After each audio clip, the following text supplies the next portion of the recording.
Blessing ടുഡേയിലേക്ക് എല്ലാ പ്രിയപ്പെട്ടവരെയും ഒരിക്കൽ കൂടെ ഞങ്ങൾ സ്വാഗതം ചെയ്യുകയാണ്. ഇന്ന് കർത്താവിനാൽ അനുഗ്രഹിക്കപ്പെട്ട ഒത്തിരി പേരെ ഞാനിപ്പോൾ ഈ സ്ക്രീനിൻ്റെ മുന്നിൽ കാണുകയാണ്. ഞാൻ വിശ്വസിക്കുന്നു, ഞാൻ നിങ്ങളെ നോക്കി പറയുകയാണ്, നിങ്ങൾ അനുഗ്രഹിക്കപ്പെട്ടവരാണ്, നിങ്ങൾ അനുഗ്രഹിക്കപ്പെട്ടവരാണ്, നിങ്ങൾ അനുഗ്രഹിക്കപ്പെട്ടവരാണ്. You are blessed person. Even sometimes you may think that I'm not a blessed, I don't have a blessed personality എന്ന് നിങ്ങൾ പറയുന്നുണ്ടായിരിക്കും. എനിക്ക് ഒരു നല്ലൊരു വ്യക്തിത്വമില്ല. പക്ഷെ ഞാൻ നിങ്ങളെ നോക്കി പറയുകയാണ്, നിങ്ങൾ നല്ലൊരു വ്യക്തിയാണ്, നല്ല വ്യക്തിത്വത്തിനുടമയാണ്. കർത്താവ് അതിലേക്ക് നിങ്ങളെ കൊണ്ടുപോയിക്കൊണ്ടിരിക്കുകയാണ്.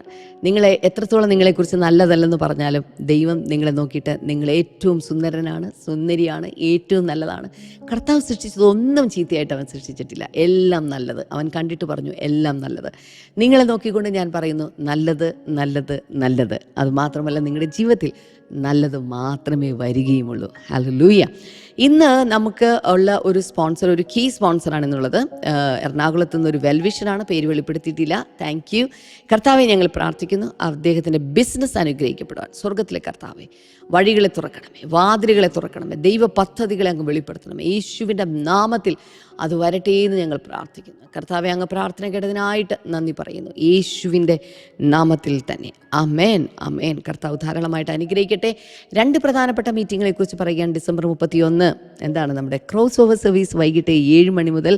ന്യൂ ഇയർ ബ്ലെസ്സിങ് എന്ന പേരിലാണ് ഈ പ്രാവശ്യം നമ്മുടെ മീറ്റിങ്ങിൻ്റെ പേരിട്ടിരിക്കുന്നത്. 2026 പ്രവേശിക്കുമ്പോൾ കർത്താവിൻ്റെ കൈ പിടിച്ചുകൊണ്ട് അവനോടൊപ്പം പ്രവേശിക്കാൻ ഒരവസരം കർത്താവ് നിങ്ങൾക്ക് തരികയാണ്. വിട്ടുകളയരുത് ഈ ഒരവസരം. കടന്നു പിടിക്കുക, കടന്നു വരിക. എവിടെയാണെങ്കിലും കൊച്ചിയിലേക്ക് കടന്നു വരിക. അതോടൊപ്പം തന്നെ അടുത്ത തിങ്കളാഴ്ച വൈകുന്നേരം 7 മണി മുതൽ 21 ദിവസത്തേക്ക് നീണ്ടു നിൽക്കുന്ന ഒരു ബൈബിൾ സ്റ്റഡി പരമ്പര തുടങ്ങിയാണ്.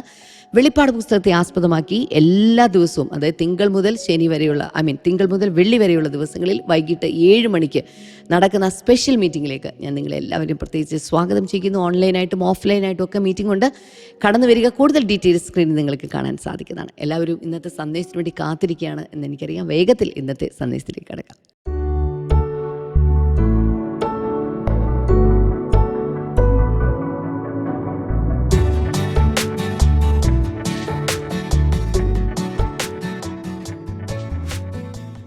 Welcome back. നമ്മൾ കഴിഞ്ഞ ആഴ്ച മുതൽ this can be your story, ഇത് നിങ്ങളുടെ കഥയാകാം. പഴയ നിയമത്തിലെ ജോസഫിൻ്റെ കഥയെ ആസ്പദമാക്കി, ജീവിതത്തെ ആസ്പദമാക്കി പല കാര്യങ്ങളും നമ്മളിങ്ങനെ ചിന്തിച്ചുകൊണ്ടിരിക്കുകയാണ്. കുറച്ച് സ്ലോവിലാണ് പോകുന്നതെന്ന് തോന്നിയാലും അതിനിടയിൽ നമ്മുടെ ജീവിത സാഹചര്യങ്ങളുമായി തട്ടിച്ച് നോക്കി പലതും നമ്മളിങ്ങനെ റിഫ്ലക്റ്റ് ചെയ്താണ് പോകുന്നത്. ഇതിലോരോ കാര്യങ്ങൾ പറയുമ്പോഴും എൻ്റെ ലൈഫിൽ പലതും എനിക്കിങ്ങനെ ഓർമ്മയിൽ വന്നുകൊണ്ടിരിക്കുകയാണ്. എല്ലാം എനിക്ക് ഈ പ്രോഗ്രാമിലൂടെ പറയാൻ സാധ്യമല്ല. പക്ഷേ നിങ്ങൾക്ക് നിങ്ങളുടെ ലൈഫുമായിട്ട് കമ്പയർ ചെയ്യാൻ കഴിയും.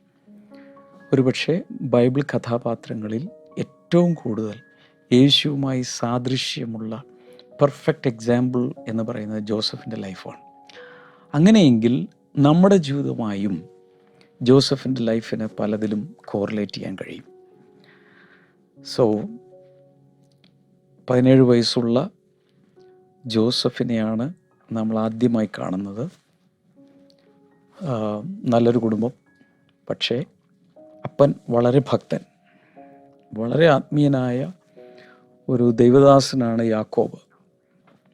തൻ്റെ കയ്യിലും ചില കുഴപ്പങ്ങളൊക്കെ ഉണ്ടായിരുന്നു. പക്ഷേ അതൊക്കെ കറക്റ്റഡായി യാക്കോബിനെ ദൈവം ഇസ്രായേലാക്കി മാറ്റി. തൻ്റെ പേര് വരെ മാറി വളരെ പക്വതയിലൊക്കെ ജീവിക്കുന്ന ഒരു സമയമാണ് യാക്കോബിൻ്റെ ഒരുവിധം വൃദ്ധനായ സമയമാണ്. അങ്ങനെ ഒരു കുടുംബ പശ്ചാത്തലത്തിലാണ് വളർന്നതെങ്കിലും തൻ്റെ ജ്യേഷ്ഠ സഹോദരങ്ങൾ ഭക്തരല്ലായിരുന്നു. ദൈവഭയം അവർക്കില്ല, അല്പം പോലും. ഒരുപക്ഷെ ദൈവഭയം 0. അങ്ങനെയുള്ളൊരു സാഹചര്യത്തിലാണ് ജോസഫ് വളർന്നത്. സഹോദരങ്ങളാൽ ഉള്ള ക്രൂരമായ പീഡനങ്ങൾക്കും അവസാനം തന്നെ വിറ്റുകളയുന്നു. മറ്റൊരു രാജ്യത്ത്, ഒരു വിദേശ രാജ്യത്ത് ഒരു അടിമയായി താൻ എത്തിച്ചേരുന്നു. പൊത്തീഫർ എന്ന ഒരു മനുഷ്യൻ്റെ വീട്ടിൽ താൻ ഇങ്ങനെ ജോലി ചെയ്യുകയാണ്. പക്ഷെ ഇത്രയും പ്രതികൂല സാഹചര്യങ്ങൾ ഉണ്ടായിട്ടും തൻ്റെ അകത്ത് ദൈവം നൽകിയൊരു സ്വപ്നം കിടപ്പുണ്ട്. അത് നിറവേറണം. പക്ഷെ അത് നിറവേറുമോ എന്ന് ഒരു കാരണവശാൽ അത് നിറവേറുമെന്ന് ചിന്തിക്കാൻ സാഹചര്യമില്ലാത്ത രീതിയിലാണ് സകലവും തകിടം മറിഞ്ഞിരിക്കുന്നത്. അപ്പോൾ യോസഫിൻ്റെ കഥ ഇപ്പോൾ നമുക്ക് ഫുൾ അറിയാം. കാരണം അത് നമ്മൾ ഉൽപ്പത്തി 37 മുതൽ 50 അധ്യായം വരെയുള്ളതിൽ എഴുതിയിട്ടുണ്ട്, പല പ്രാവശ്യം നമ്മൾ കേട്ടിട്ടുണ്ട്. എന്നാൽ നമ്മുടെ കഥ എന്തായിത്തീരും എന്നുള്ളത് നമുക്ക് അറിഞ്ഞുകൂടാ.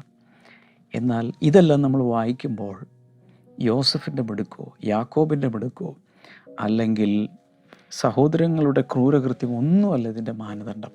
ഇതിൻ്റെ മാനദണ്ഡം സ്വപ്നം നൽകിയ ദൈവം, വിളിച്ച ദൈവം, വിശ്വസ്തനായ ദൈവം നമ്മെ നടത്തും, നമ്മെ എത്തേണ്ട സ്ഥലത്ത് എത്തിക്കും എന്നുള്ളതാണ്. ഇവിടെ കാണുന്നൊരു പ്രത്യേകത, അടിമയായിരിക്കുമ്പോഴും ദൈവം കൂടെയുണ്ട്. കാരണം ഒരു ബ്രാക്കറ്റ് പീരിയഡ്, അങ്ങനെ ഒരു ട്രെയിനിങ്ങിലൂടെ പോകേണ്ടത് ആവശ്യമാണ്.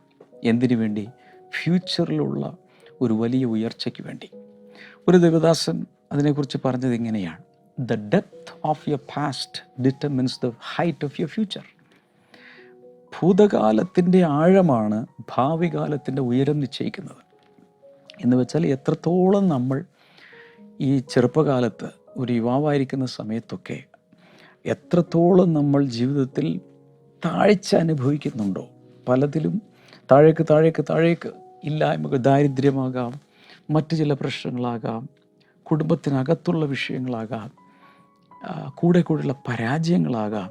അങ്ങനെ എത്രത്തോളം നമ്മൾ ആഴങ്ങളിലേക്ക്, കുഴിയിലേക്ക് ഇറങ്ങിപ്പോകുന്നുണ്ടോ, അതിനനുസരിച്ചായിരിക്കും ഒരു ഉയർച്ച വരാൻ പോകുന്നത്. യേശു അധമ പാതാളം വരെ തന്നെത്താൻ താഴ്ത്തി ഇറങ്ങിയതുകൊണ്ട് ഏറ്റവും ഉയരങ്ങളിലേക്ക് അവൻ കയറി. യോസഫിൻ്റെ കാര്യത്തിൽ പൊട്ടക്കിണറിലിടുന്നു, കാരാഗൃഹത്തിൽ വീഴുന്നു, ഇങ്ങനെയൊക്കെയുള്ള കഥകൾ നമുക്കറിയാം. നമ്മൾ ഇന്നലെ 6 വചനം വരെ, അതായത് ഉൽപ്പത്തി 39:6 വരെയാണ് കണ്ടത്. 7 മുതൽ നമുക്ക് നോക്കാം. യോസഫ് കോമളനും മനോഹര രൂപിയും ആയിരുന്നത് കൊണ്ട് യജമാനൻ്റെ ഭാര്യ യോസഫിന്മേൽ കണ്ണ് പതിച്ചു, എന്നോടുകൂടെ ശയിക്ക എന്ന് പറഞ്ഞു. ഇനിയാണ് കഥയുടെ വേറൊരു ട്വിസ്റ്റ് വരുന്നത്. ഇതുവരെയുള്ള സ്റ്റോറി നമുക്കറിയാം. അടിമയാണെങ്കിലും തൻ്റെ മേൽ ഒരു പ്രോസ്പെരിറ്റിയുടെ ആത്മാവ്, സക്സസിൻ്റെ ആത്മാവ് ദൈവം കൊടുത്തിട്ടുള്ളത് കൊണ്ട് എവിടെ കൈവച്ചാലും അവിടെ പൊന്നു വിളയും എന്ന് പറയുന്ന പോലെ ദൈവത്തിൻ്റെ അനുഗ്രഹങ്ങൾ തന്നിലൂടെ വന്ന് പൊത്തീഫറിൻ്റെ വീട് മുഴുവൻ, അതായത് താൻ അടിമയായി ആ വീട്ടിലേക്ക് വരുന്ന 1-ാം ദിവസവും ഇപ്പോഴത്തെ അവസ്ഥയും വെച്ച് നോക്കിയാൽ പൊത്തീഫറിനെ പല മടങ്ങായ ദൈവം വയലിലും മൃഗസമ്പത്തിലും എല്ലാം അനുഗ്രഹിച്ചു. അതിനേക്കാൾ ഏറ്റവും വലിയ പ്രത്യേകത, പൊത്തീഫറിന് സ്വസ്ഥമായിട്ട് എവിടെയെങ്കിലും കിടന്നുറങ്ങാം, തൻ്റെ ഡ്യൂട്ടി ചെയ്യുക. ഫറവോൻ്റെ കീഴിൽ തൻ്റെ ജോലി ചെയ്യുക, അകമ്പടി നായകനാണ്. പിന്നെ തനിക്ക് എവിടെയെങ്കിലും വെക്കേഷന് പോകാം. ഒന്നിനും വീടിനെക്കുറിച്ചുള്ള ബോധറേഷൻ ഇല്ല. Everything is taking care of. എല്ലാം യോസഫ് നോക്കിക്കോളും. ഇനി യോസഫിൻ്റെ കാര്യത്തിലാണേലും ആ സ്ഥലത്ത്, ആ ജോലി സ്ഥലത്ത്, ആ ഹൗസ് ഹോൾഡിൽ താൻ ഏറ്റവും ടോപ്പ് ലെവലിൽ നിൽക്കുകയാണ്. അപ്പോഴാണ് അവൻ്റെ മേൽ ഒരു പ്രലോഭനം വരുന്നത്. യോസഫ് കോമളനും മനോഹര രൂപിയുമായിരുന്നു. ഇംഗ്ലീഷിൽ പറഞ്ഞിരിക്കുന്ന Joseph Vaz well built and handsome. അവന് ഈ ജോലിയെടുത്തും എല്ലാം അവൻ്റെ ശരീരമൊക്കെ നല്ല ബലമുള്ള ശരീരമായി. മാത്രമല്ല, ഹി വാസ് വെരി ഹാൻസം. റേച്ചലിൻ്റെ മോനാണ്, മറക്കരുത്. റേച്ചൽ വളരെ ഭംഗിയുള്ള സുന്ദരിയായ ഒരു പെൺകുട്ടിയായിരുന്നു ഇവൻ്റെ അമ്മ. അതുകൊണ്ടല്ലേ യാക്കോബ് അവളെ കല്യാണം കഴിക്കാൻ ആഗ്രഹിച്ചത്. സോ നല്ല കാണാൻ സുന്ദരനായിരുന്നു യോസഫ്. അതുകൊണ്ട് എന്തു പറ്റി? പൊത്തീഫറിൻ്റെ ഭാര്യ മിസ്സസ് പോറ്റിഫർ അവളുടെ മേൽ കണ്ണുവെച്ചു, എന്നോടുകൂടെ ശയിക്ക എന്ന് പറഞ്ഞു. ജോലിസ്ഥലത്ത് പ്രലോഭനം, ജോലിസ്ഥലത്ത് ആ പരീക്ഷണം വരുന്നു. അന്നും ഇന്നും എന്നും ഇതുപോലെയാണ്. തൊഴിൽ സ്ഥാപനങ്ങളിൽ, ഒരു ഓഫീസിനകത്ത്, ഒരു കമ്പനിയിൽ, സഹപ്രവർത്തകരിടയിൽ ഒക്കെ ഇതുപോലുള്ള പ്രലോഭനങ്ങൾ ഉണ്ടാകാനുള്ള സാധ്യതകളുണ്ട്. വെസ്റ്റ് ഇസവും വേറെ പല ഇസങ്ങളൊക്കെ ഇങ്ങനെ കാറ്റടിച്ച് ഇങ്ങോട്ടൊക്കെ വരുന്നത് കൊണ്ട് ഇതൊന്നും വലിയ ഗൗരവമുള്ള കാര്യമായിട്ട് ആരും എടുക്കാറില്ല. വിവാഹിതരാണെങ്കിലും ജോലി സ്ഥലത്ത് അടുത്ത് വർക്ക് ചെയ്യുന്ന ഒരു പെൺകുട്ടിയുമായി അടുത്തൊരു അഫെയർ ആരംഭിക്കുകയാണ്. അതില്ലെങ്കിൽ നാണക്കേടെന്നൊരു രീതിയിലേക്ക് ഇന്നത്തെ സാഹചര്യങ്ങൾ മാറിക്കൊണ്ടിരിക്കുകയാണ്. എക്സ്ട്രാ മാരിറ്റൽ റിലേഷൻഷിപ്പ് എന്ന് പറയുന്നൊരു ഭൂഷണമായിട്ട് ഇപ്പോൾ കണ്ടുകൊണ്ടിരിക്കുകയാണ്. വീട്ടിലൊരു ഭാര്യയുണ്ട്, പക്ഷേ ഓഫീസിൽ ചെല്ലുമ്പോൾ അവിടെ ഉണ്ടൊരു കണക്ഷൻ, അവിടെ ഉണ്ടൊരു റിലേഷൻഷിപ്പ്, ബിസിനസ് കണക്ഷനിൽ അവിടെ ഉണ്ടൊരു റിലേഷൻഷിപ്പ്. ഇങ്ങനെ എക്സ്ട്രാ മാരിറ്റൽ റിലേഷൻഷിപ്സ് എത്ര ഉണ്ടാക്കിയെടുക്കാമോ അത്രയും നല്ലത്. ചില കേസുകളിൽ ഭാര്യയ്ക്കുണ്ടായിരിക്കും, ഭർത്താവിനുണ്ടായിരിക്കും. അത് അണ്ടർസ്റ്റുഡാണ്. എനിക്ക് എൻ്റെതായ രീതി, നിനക്ക് നിൻ്റെതായ രീതി. പക്ഷെ ലീഗലായിട്ട് നമ്മളാണ് ജീവിച്ചിരിക്കുന്നത്. അല്ലാത്ത രീതിയിലുമൊക്കെ ലൈസൻസ് ഉണ്ട്. അങ്ങനെ അണ്ടർസ്റ്റാൻഡിങ്ങിൽ പോകുന്നവരുമുണ്ട്. ലിവിങ് ടുഗദറുണ്ട്, പലതുമുണ്ട്. ഇവിടെ സംഭവിക്കുന്നത് യോസഫിൻ്റെ ഇതുവരെയുള്ള ചരിത്രം നമുക്കറിയാം. ജ്യേഷ്ഠ സഹോദരങ്ങൾ ഇതുപോലുള്ള വൃത്തികെട്ട പാപങ്ങളിൽ പോയപ്പോഴും താൻ അതിൽ കൂട്ടുകൂടാതെ അത് പിതാവിനോട് റിപ്പോർട്ട് ചെയ്ത് പിതാവിനോട് ചേർന്ന് നിന്നവനാണ് യോസഫ്. ഇപ്പോൾ അവന് പരീക്ഷണം വരിക, അവന് പ്രലോഭനം വരിക. അത് ആരാ? കൂടെ പ്രവർത്തിക്കുന്ന സഹപ്രവർത്തകയൊന്നുമല്ല, അല്ലെങ്കിൽ വേറൊരു അടിമപ്പെണ്ണല്ല. ഈ വന്നിരിക്കുന്നത് ടോപ്പ് ലെവലിൽ നിന്നാണ്. പ്രലോഭനം വന്നിരിക്കുന്നത്, ടെംപ്റ്റേഷൻ വന്നിരിക്കുന്നത് ടോപ്പ് ലെവലിൽ നിന്നാണ്. ഹലോ, ഏതായാലും പൊത്തിഫറിന് അവനെ ജീവനാണ്. അവൻ ഒരിക്കലും ഉപേക്ഷിക്കില്ല. കാരണം ഇവനുള്ളിടത്തോളം ഒന്നും അറിയേണ്ട ആവശ്യമില്ല. കണക്ക് എല്ലാം കൃത്യമായിട്ട്, ശമ്പളം കൊടുക്കാനുള്ള കൃത്യമായിട്ട് പോകുന്നു, നാൽക്കാലികൾക്കും എല്ലാത്തിനും കൊടുക്കാനുള്ള ഭക്ഷണം അത് കൃത്യമായിട്ട് പോകുന്നു, വിൽപ്പന നടക്കുന്നു, പാടത്ത് നല്ല രീതിയിൽ പണി നടക്കുന്നു, വയലിൽ ഭയങ്കരമായി കൃഷി ഉണ്ടാകുന്നു, ഭയങ്കരമായ വിളവെടുപ്പ് നടക്കുന്നു. മൊത്തത്തിൽ ഒരു സുവർണകാലമാണ്. കാരണം യോസഫിനോടുകൂടെ ദൈവമുണ്ട്. ദൈവ സാന്നിധ്യം എവിടെ വരുമോ അവിടെ ഐശ്വര്യം ഉണ്ടായിരിക്കും. ഐശ്വര്യവും സമ്പത്തും അവൻ്റെ വീട്ടിലുണ്ടായിരിക്കും. പൊത്തീഫർ പ്രാർത്ഥനക്കാരനല്ല, പൊത്തീഫർ ദൈവപൈതലല്ല, പൊത്തീഫർ ദൈവവുമായിട്ട് ഒരു ബന്ധവുമില്ല. പക്ഷേ യോസഫിൻ്റെ കെയർ ഓഫിൽ താൻ അനുഗ്രഹിക്കപ്പെട്ടുകൊണ്ടിരിക്കുകയാണ്. അങ്ങനെ ഇരിക്കുമ്പോഴാണ് ഈ പൊത്തീഫറിൻ്റെ ഭാര്യ യോസഫിൻ്റെ മേൽ കണ്ണുവെച്ചു, എന്നോടുകൂടെ ശയിക്ക എന്ന് പറഞ്ഞു. അവൻ അതിന് സമ്മതിക്കാതെ യജമാനൻ്റെ ഭാര്യയോട്, ഇതാ വീട്ടിൽ എൻ്റെ കൈവശമുള്ള യാതൊന്നും എൻ്റെ യജമാനൻ അറിയുന്നില്ല എന്ന് പറഞ്ഞാൽ തിരിഞ്ഞു നോക്കുന്നില്ല. അത്രയും എന്നെ ഏൽപ്പിച്ചേക്കുക, തനിക്കുള്ളതൊക്കെയും എൻ്റെ കയ്യിൽ ഏൽപ്പിച്ചിരിക്കുന്നു. ഈ വീട്ടിൽ എന്നേക്കാൾ വലിയവനില്ല. നീ അവൻ്റെ ഭാര്യയാകയാൽ നിന്നെ അല്ലാതെ മറ്റ് യാതൊന്നും അവൻ എനിക്ക് വിരോധിച്ചിട്ടുമില്ല. അതുകൊണ്ട് ഞാൻ ഈ മഹാദോഷം പ്രവർത്തിച്ച് ദൈവത്തോട് പാപം ചെയ്യുന്നത് എങ്ങനെ എന്ന് പറഞ്ഞു. പ്രതികരണം കണ്ടായിരുന്നു. ഒരുപക്ഷെ സാധാരണ ഒരു ലോക മനുഷ്യനായിരുന്നെങ്കിൽ, സാധാരണ ഒരു നോർമൽ മനുഷ്യനായിരുന്നെങ്കിൽ, നോക്കൂ, യജമാനൻ്റെ ഇഷ്ടഭാജനമാണ്, യജമാനത്തിയുടെ ഇഷ്ടഭാജനമാകണ്ടേ. അതുകൊണ്ട് പല ഗുണങ്ങളും ഗിഫ്റ്റുകളും പലതും ഇനി എന്തൊക്കെ കിട്ടാമോ അതെല്ലാം കിട്ടിയേക്കാം. അതിനുള്ള എല്ലാ സാധ്യതകളുമുണ്ട്. അതിനുള്ള റെക്കമെൻഡേഷൻ എല്ലാം മിസ്സസ് പൊത്തിഫർ വഴി പോകും. ഒരുപക്ഷെ ആ രീതിയിൽ പോയാൽ ഒരുപക്ഷെ ഒരു പ്രൊമോഷൻ കിട്ടി വേണമെങ്കിൽ ഫറവോൻ്റെ കൊട്ടാരത്തിൽ ഒരു റെക്കമെൻഡേഷൻ ലെറ്ററോടുകൂടെ ഒരു ജോലി കിട്ടിയേക്കും. ഉയരാനുള്ള എല്ലാ സാധ്യതകളും കിടപ്പുണ്ട്. പ്രലോഭനങ്ങൾ വരുമ്പോൾ, ടെംപ്റ്റേഷൻ വരുമ്പോൾ ഓർക്കണം, നിങ്ങളുടെ ബോസ്, നിങ്ങളുടെ ടീം ലീഡർ, നിങ്ങളുടെ മുകളിൽ ഒരാൾ അല്ലെങ്കിൽ സഹപ്രവർത്തകൻ ആര് വന്ന് മോഹന വാഗ്ദാനങ്ങൾ നൽകിയാലും ശമ്പള വർധനവ് തരാം, ഇൻസെൻറ്റീവ്സ് കൂട്ടിത്തരാം, ആരും അറിയാതെ അക്കൗണ്ടിൽ പോലും ഇല്ലാതെ ഞാൻ മാസം തോറും ഇന്നത് തന്നേക്കാം, അല്ലെങ്കിൽ പ്രൊമോഷൻ തന്നേക്കാം, ഇന്ന സ്ഥലത്തേക്ക് ഇന്നത് തന്നേക്കാം, ഇങ്ങനെയുള്ള പല ഓഫറുകളും വന്നെന്നിരിക്കും. പക്ഷേ പാപത്തിന് വഴങ്ങരുത്, പാപത്തിന് വഴങ്ങരുത്. ജോസഫ് നമുക്ക് നൽകുന്ന പാഠം ഇതാണ്. ദാവീദ് തെറ്റിപ്പോയി, സാംസൺ തെറ്റിപ്പോയി, വേറെ പലരും തെറ്റിപ്പോയി. ഇദ്ദേഹത്തിൻ്റെ മൂത്ത ജ്യേഷ്ഠൻ യഹൂദ എന്ന് വെച്ചാൽ മുകളിൽ നിന്ന് നാലാമത്തെ ജ്യേഷ്ഠൻ യഹൂദ, 38-ാം അധ്യായത്തിൽ ആ ചാപ്റ്ററാണ് അതിനുവേണ്ടി ഡെഡിക്കേറ്റ് ചെയ്തേക്കുക.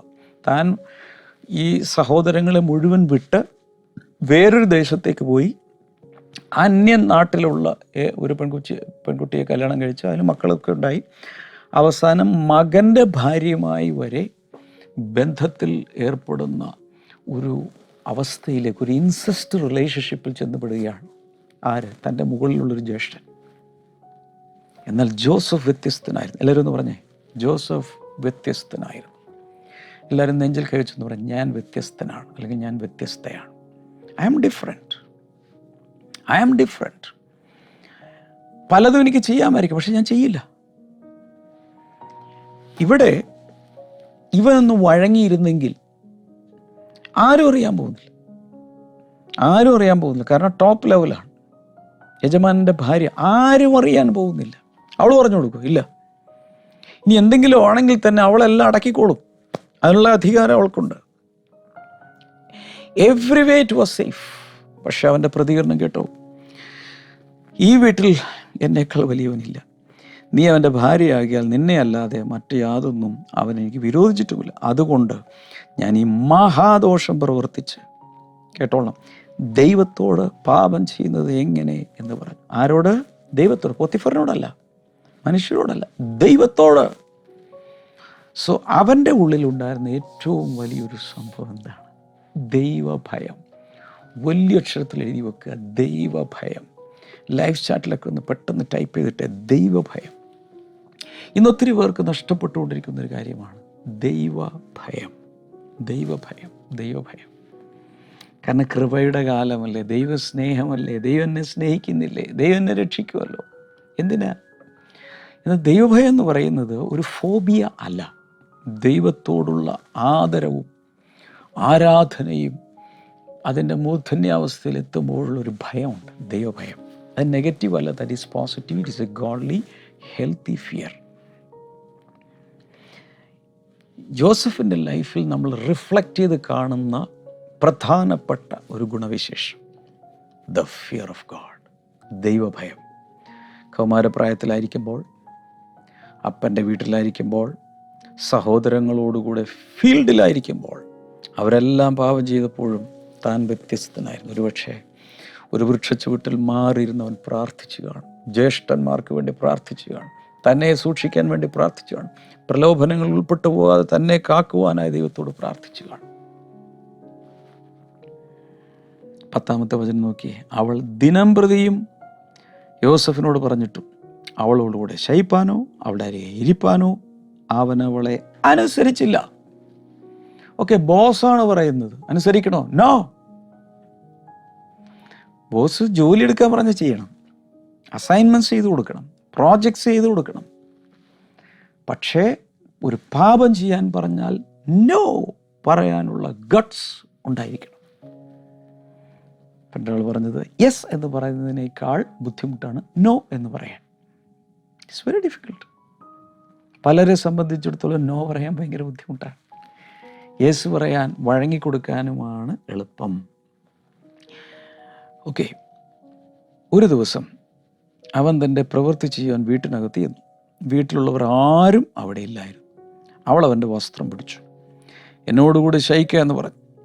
എന്നാൽ അവൻ തൻ്റെ വസ്ത്രം അവളുടെ കയ്യിൽ വിട്ടേച്ച് പുറത്തേക്ക് ഓടിക്കളഞ്ഞു.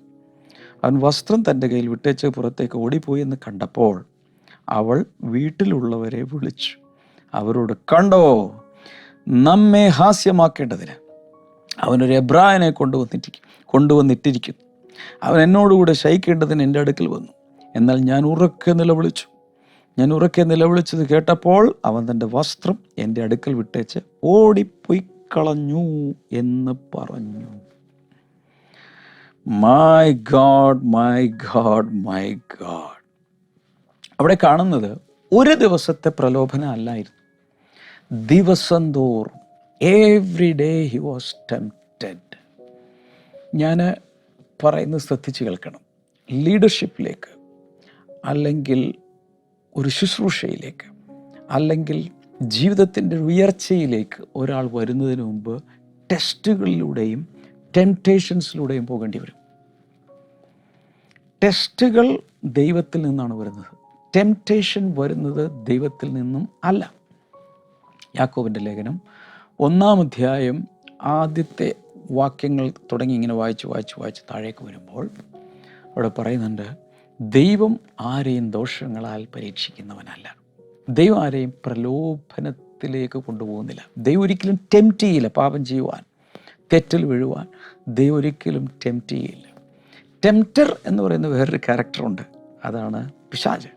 സാത്താനാണ് ടെംപ്റ്റേഷൻ കൊണ്ടുവരുന്നത്. എന്നാൽ ദൈവം ടെസ്റ്റ് ചെയ്യും നമ്മുടെ ഫെയ്ത്ത്ഫുൾനെസ്, നമ്മുടെ ഫെയ്ത്ത്, വിശ്വാസം, വിശ്വസ്തത തുടങ്ങിയ മേഖലകൾ.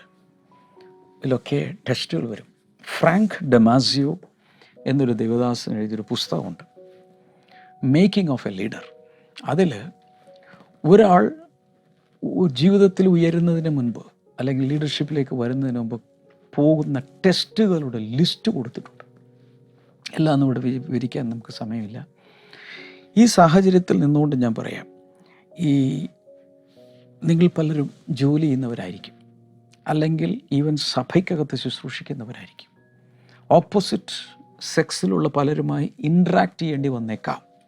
പക്ഷെ അവിടെയൊക്കെയും ദൈവകൃപ നഷ്ടപ്പെടാതെ, ബന്ധങ്ങൾ അതിർ ലംഘിച്ച് പോകാതെ, തെറ്റായ വഴിയിലേക്ക് പോകാതിരിക്കുവാൻ ഏറ്റവും കൂടുതൽ ആവശ്യമുള്ള ഒരു ഘടകം ദൈവഭയമാണ്. ശ്രദ്ധിച്ചു കേട്ടോളണം. യോസഫിന് അന്ന് ബൈബിളില്ല. നമുക്കിന്ന് മൊബൈലിൽ ബൈബിളുണ്ട്, ഐപാഡിൽ ബൈബിളുണ്ട്, പ്രിൻ്റ് ചെയ്ത ബൈബിളുണ്ട്, ഓഡിയോ ബൈബിളുണ്ട്, എവിടെ നോക്കിയാലും വചനമുണ്ട്. എന്നാൽ നമ്മൾ മനസ്സിലാക്കേണ്ട ഒരു കാര്യം, യോസഫിന് അന്ന് ബൈബിളില്ല. നമ്മെപ്പോലെ സുവിശേഷം കേട്ടിട്ടില്ല, രക്ഷിക്കപ്പെട്ടിട്ടില്ല. നമ്മെപ്പോലെ അദ്ദേഹത്തിന് പരിശുദ്ധാത്മാഭിഷേകം കിട്ടിയിട്ടില്ല, സ്നാനമേറ്റിട്ടില്ല, മെമ്മറി വേഴ്സ് ഇല്ല, സൺഡേ സ്കൂളില്ല, കൂടെ പ്രാർത്ഥിക്കാൻ ഇല്ല, സഭാവിശ്വാസികളില്ല, കൂട്ടായ്മയില്ല, വീട്ടുകാരില്ല, കൂട്ടുകാരില്ല, ആരുമില്ലാത്ത ഒരടിമ. പക്ഷെ അവനെ പാപത്തിൽ നിന്ന് രക്ഷിച്ച ഒരൊറ്റ ഘടകം ദൈവഭയം. മറന്നു പോകരുത്. അതിന് ഭയങ്കരമായ പരിശുദ്ധാത്മാഭിഷേകവും അന്യഭാഷ ഒന്നും ആവശ്യമില്ല. പാപങ്ങളെ വിട്ടോടുവാൻ ദൈവഭയമാണ് നമുക്ക് ആവശ്യം. എല്ലാവരും ഒന്ന് പറഞ്ഞ ദൈവഭയം. സോ ഇവിടെ ഓരോ ദിവസവും ഇങ്ങനെ പ്രലോഭിപ്പിച്ച് പക്ഷെ താൻ വഴങ്ങിയില്ല. വഴങ്ങാതെ വന്നപ്പോൾ ഇതങ്ങ് തിരിഞ്ഞു. ഈ സ്ത്രീ ഒരു ദിവസം കടന്നു പിടിക്കുന്നു, തൻ്റെ മേൽവസ്ത്രം ഇട്ടിട്ട് താൻ ഓടിക്കളയും. പാപത്തിൽ നിന്ന് രക്ഷപ്പെടാൻ, സെക്ഷൽ സിൻസിൽ നിന്ന് രക്ഷപ്പെടുവാനുള്ള ഒറ്റ വഴിയുള്ളൂ ഓടുക. എല്ലാവരും ഒന്ന് പറഞ്ഞേ ഓടുക. നമ്മുടെ യൂത്ത്സിനെയൊക്കെ പഠിപ്പിക്കുന്നൊരു കാര്യമാണ്. ആ സമയത്ത് ഗൂഗിളൊന്നും സെർച്ച് ചെയ്യേണ്ട, ഈ ഒരു സാഹചര്യത്തിൽ ഞാൻ എന്താണ് ചെയ്യേണ്ടത് ഒന്നും നോക്കേണ്ട ആവശ്യമില്ല. ഈവൻ ബൈബിൾ പോലും എടുക്കേണ്ട ആവശ്യമില്ല. ഒരൊറ്റ ഓട്ടം ഓടുക. സെക്ഷൽ സിൻസിൽ നിന്ന് രക്ഷപ്പെടുവാൻ, പ്രലോഭനത്തിൽ നിന്ന് രക്ഷപ്പെടാൻ ആകെ ചെയ്യേണ്ടത് ഓടുക. അതാണ് ഇവിടെ യോസഫ് ചെയ്തത്. അപ്പോൾ പാപത്തിൽ നിന്ന്, ഇങ്ങനെയുള്ള പാപങ്ങളിൽ രക്ഷപ്പെടാൻ വേണ്ടി രാവിലെ എഴുന്നേറ്റ് ഓടാൻ പോയാൽ മതി. 10 കിലോമീറ്റർ അങ്ങ് ഓടുക, ഓടാൻ പഠിക്കുക. ഞാൻ പറയേണ്ട ശരിയായ അർത്ഥത്തിൽ മനസ്സിലാക്കുക. ഫ്ലീ അവേ, ഓടിക്കളയുക. അത് മാത്രമാണ് നമുക്ക് രക്ഷയ്ക്ക് വേണ്ടി ഉള്ളത്. ഞാൻ പറഞ്ഞത് ഒന്ന് കൺക്ലൂഡ് ചെയ്ത് പറയുകയാണ്. പ്രത്യേകിച്ച് ഇങ്ങനെയുള്ള സാഹചര്യങ്ങൾ വരുന്നത് തൊഴിൽ സ്ഥാപനങ്ങളിലാണ്. ഒരുമിച്ച് ഓപ്പോസിറ്റ് സെക്സിലുള്ള ആളുകളുമായി ഒരുമിച്ച് വർക്ക് ചെയ്യുമ്പോൾ, നിരന്തരമായി ഇടപഴകുമ്പോൾ അങ്ങോട്ടും ഇങ്ങോട്ടും അട്രാക്ഷൻ വരിക, ഒരാളിൽ നിന്നൊരു പ്രലോഭനം ആരംഭിക്കുക, അത് തെറ്റായ വഴിയിലേക്ക് തിരിയുക, പിന്നെ അതേ ചൊല്ലി കുടുംബം തകരുക, കുടുംബജീവിതം തകരുക, ഡിവോഴ്സിലെത്തിച്ചേരുക, മറ്റൊരു വിവാഹം കഴിക്കുക, അത് മടിച്ചു വരിക, അവിടെ നിന്ന് തുടരുകയാണ്. ഒരു ഒരു ഒരു ഒരു തകർച്ച തുടരുകയാണ്. ഞാനിങ്ങനെ കേട്ടിട്ടുണ്ട്, നിങ്ങൾ പോയി വെരിഫൈ ചെയ്താൽ മതി. സെക്ഷൽ സിൻസിലേക്ക് പോകുന്നവരുടെ സാമ്പത്തികം തകരും. ഹലോ, പൊതുവെയുള്ളൊരു ജനറൽ പ്രിൻസിപ്പിൾ ഞാൻ കേട്ടിട്ടുള്ളതാണ്. ലൈംഗിക പാപങ്ങളിലേക്ക് പോകുന്ന ആളുകളുടെ സാമ്പത്തികം എവിടെയൊക്കെ ഇടിഞ്ഞു വീഴാൻ തുടങ്ങും, പലതും നശിക്കാൻ തുടങ്ങും. ഓക്കെ, ഇന്നത്തെ എൻ്റെ സമയം തീരുകയാണ്. പക്ഷേ പറഞ്ഞ കാര്യങ്ങൾ മറക്കരുത്. അവരവരെ സൂക്ഷിക്കുക, അവരുടെ കുടുംബബന്ധത്തെ സൂക്ഷിക്കുക. അതിനുവേണ്ടി അത്രത്തോളം തന്നെത്താൻ സൂക്ഷിക്കേണ്ടത് ആവശ്യമാണ്. എനിക്ക് ഒത്തിരി എലാബറേറ്റ് ആയിട്ട് ഇത് പറയണമെന്നുണ്ട്, സമയത്തിൻ്റെ ചുരുക്കം നിമിത്തം. നാളെ ഞാൻ ചില കാര്യങ്ങൾ കൂടെ ഇതിൻ്റെ കണ്ടിന്യൂഷനായിട്ട് ഞാൻ നിങ്ങളോട് പറയും. നമുക്ക് ചേർന്ന് പ്രാർത്ഥിക്കാം. കർത്താവെ, ജനങ്ങൾക്കായി പ്രാർത്ഥിക്കുന്നു. ഉറക്കത്തിന് ഡിസ്റ്റർബൻസ് ഉള്ള ആരോ കാണുന്നുണ്ട്. യേശുവിൻ്റെ നാമത്തിൽ ആ ഡിസ്റ്റർബൻസ് മാറിപ്പോകട്ടെ. യേശുവിൻ്റെ അധികാരമുള്ള നാമത്തിൽ ഒരു വലിയ വിടുതൽ ഉണ്ടാകട്ടെ.